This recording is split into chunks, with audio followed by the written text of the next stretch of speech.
Hi, welcome back to part 2 of curvature. So they're asking us to determine the curvature for this spiral. Oh no, it's spiraling out of control. So let's see what this looks like. This is a spiral that's going to open up along the x-axis, so it probably looks something like this right here. And if we notice as we're spiraling, and you should kind of notice if you look at a spiral, is that it's always kind of turning or curving at the same rate. So I would expect the curvature here, or kappa, to be a constant. So let's see how this plays out. You might remember we had a few formulas to work with for curvature. We had the rectangular form. We had the it will work for any form. And we had this t prime of t over r prime of t, the magnitude of that. Now we had this formula up over here, but we said we're never going to use this one. So I'm really kind of stuck because it's in terms of t between these two. It doesn't matter which one we use, they'll both give us the same answer. This one is a little bit easier if we have if the magnitude of r prime is constant though. So let's see here. So to determine the curvature, both cases I am going to need to see r prime of t r prime, which is 1, 3 cosine t, sorry about that, and negative 3 sine of t. If we find the magnitude of r prime, of course we get the square root of 1 plus, and this is 9 cosine squared plus, 9 sine squared, which is just 9, and we get the square root of 10. So yay, this is a constant, we're so happy. And constant means to get kappa, I'm going to use the magnitude of t prime of t over r prime of t. So obviously the first thing we have to do is find t of t. Well, we got that pretty much already. T of t, remember, is r prime over its magnitude. So we pretty much already have that, right? That is just going to be 1, 3 cosine of t, negative 3 sine of t, all over the square root of 10. So we need the derivative of that. So t prime of t, now I'm going to do a few things. It's going to be 0.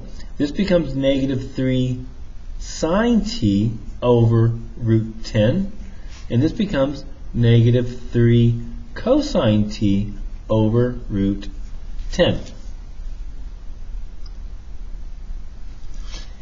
And then to get kappa,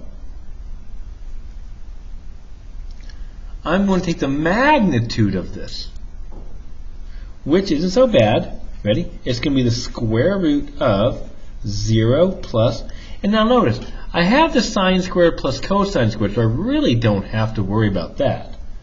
But this is going to become 3 squared, which is 9 over 10. So that's going to give me 0 plus 9 over 10 over, don't forget, the magnitude of r prime.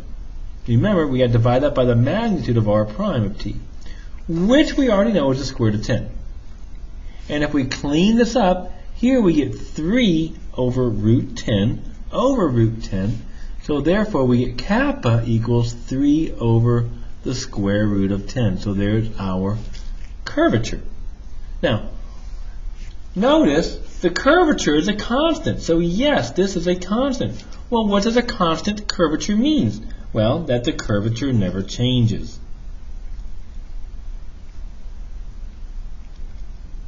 It's always going to be the same, which is what we should expect for a spiral.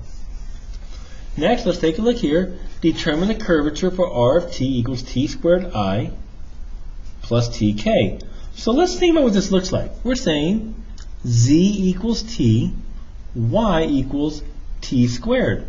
So therefore, can't I just write this as y equals z squared? And if you notice, this is a parabola. So let's look at the parabola. Let's look at what it looks like. Now if you notice on the parabola, the curvature changes. As we get further up the parabola, the smaller the smaller k becomes. But as we get over here to the center, notice we have this little tiny circle right here, but bigger circles out here.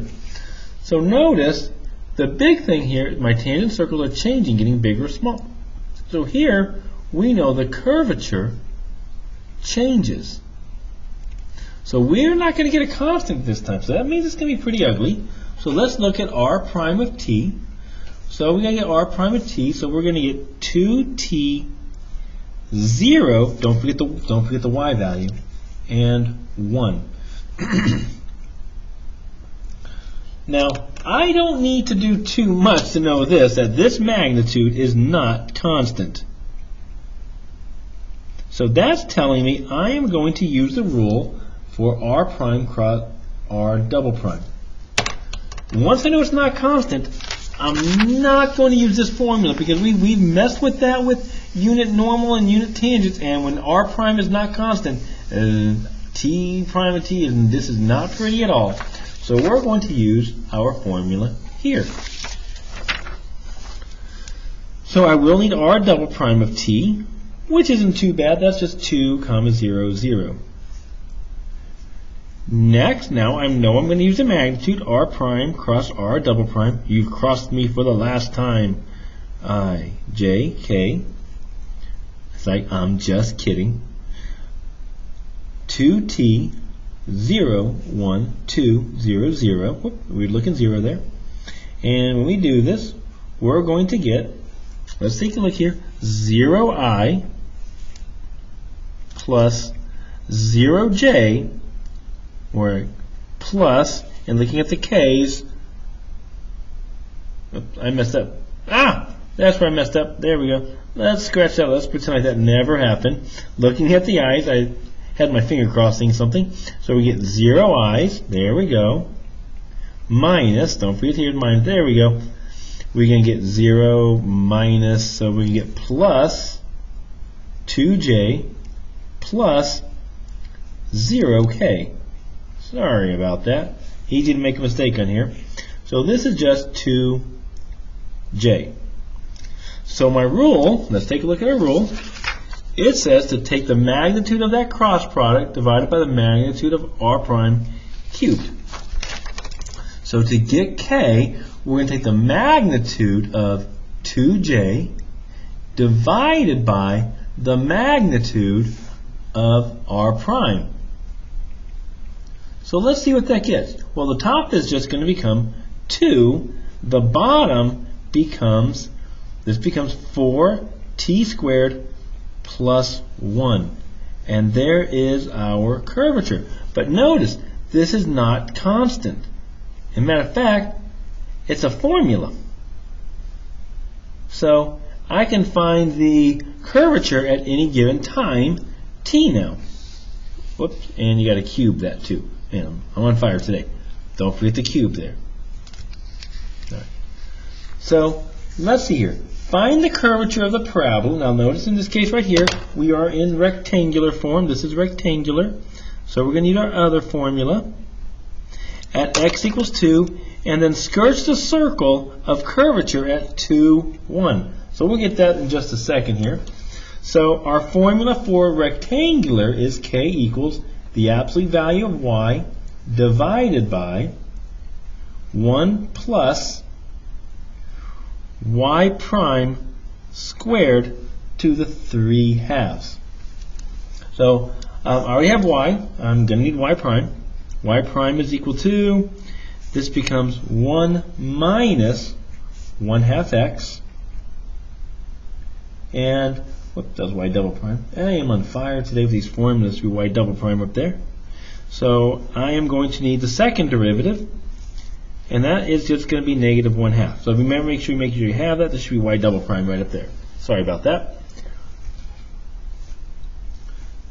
So we get k equals the absolute value of this, so the absolute value of negative 1/2 divided by 1 plus y prime squared, which is 1 minus 1/2 x squared to the 3 halves.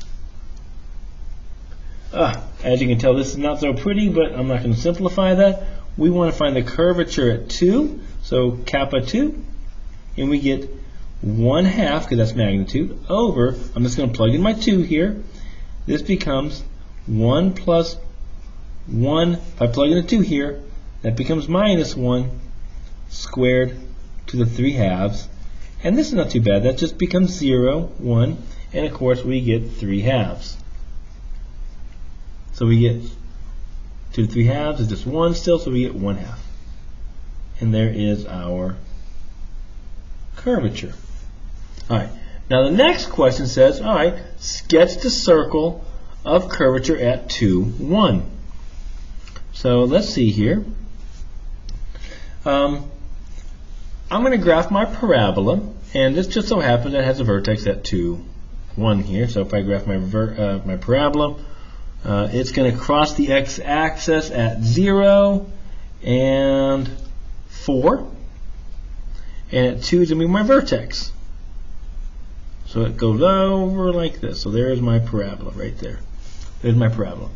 And it has a vertex at 2, and that becomes, what's that, 2 minus 4, 2 minus 1, which is just 1. So there it is. So there's my parabola. And what I want to do is I want to sketch the circle, the tangent circle. So when they said sketch the circle, they're really talking about that tangent circle, which I'm drawing a circle right here.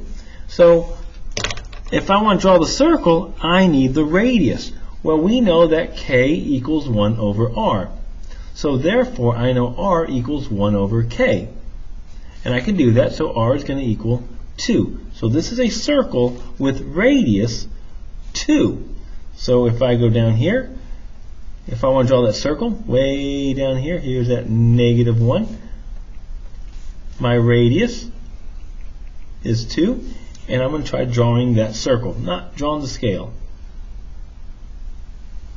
And it's going to come around all the way around like this. It tends to look like a blobfish right there. And there would be our circle. All right, go on to part 3. We'll take a look at a few more examples.